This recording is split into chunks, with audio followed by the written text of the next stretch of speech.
இனிய வணக்கம். வள்ளுவனைத் தொடு. இன்றைய குறள். துஞ்சினார் செத்தாரின் வேறு அல்லர், எஞ்ஞான்றும் நஞ்சு உண்பார் கல் உண்பவர். உறங்கியவர் இறந்தவரை விட வேறுபட்டவர் அல்லர், அவ்வாறே கல் உண்பவரும் நஞ்சு உண்பவரே ஆவர். வள்ளுவர் இங்கே என்ன குறிப்பிடுகிறார் என்றால், நாம் உறங்குவது போன்ற நிலைதான் இறந்தவர் நிலையும் ஆகும். அதுபோலதான் கல் உண்பவர் என்பது நஞ்சு உண்பதற்கு சமம் என்று குறிப்பிடுகின்றார். இங்கே கல் என்பது மதுவினை குறிப்பிடுகின்றது. கதைக்குள்ள போலமா? இன்னைக்கு மது அருந்துதல் என்பது எல்லாருக்கும் ஒரு சந்தோஷமான நிகழ்வாக இருக்குது. பெரும்பாலானவருக்கு ஒரு சந்தோஷமான நிகழ்வாக இருக்கிறது. அதற்கு அடிமையாக இருக்கக்கூடிய ஒரு சிலர் எல்லாத்தையும் இழந்து காணப்படுவார்கள்.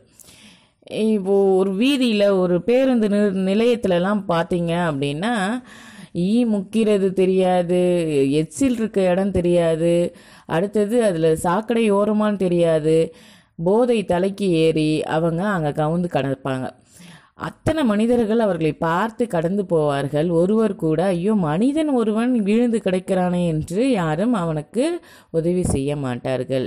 ஏனென்றால் அவனை ஒரு பிணத்திற்கு சமமாக கருதி அவர்கள் கடந்து செல்வார்களே தவிர, பாவப்பட்டு விழுந்து கிடக்கின்றான் என்று யாரும் அவருக்கு உதவ மாட்டார்கள்.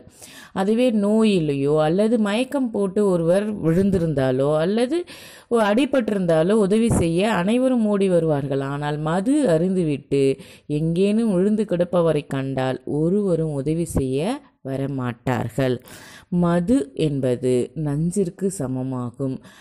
அந்த நஞ்சானது தன்னை மட்டும் அழிப்பது மட்டும் இல்லாமல் தன் குடும்பத்தாரையும் அழித்துவிடும். ஆம் மனிதர்களே, நாம் ஒருபொழுதும் மதுவினை விரும்புதல் கூடாது.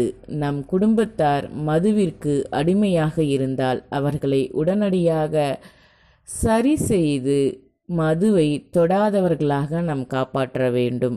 மீண்டும் ஒரு குறளில் சந்திப்போம். நன்றி, வணக்கம்.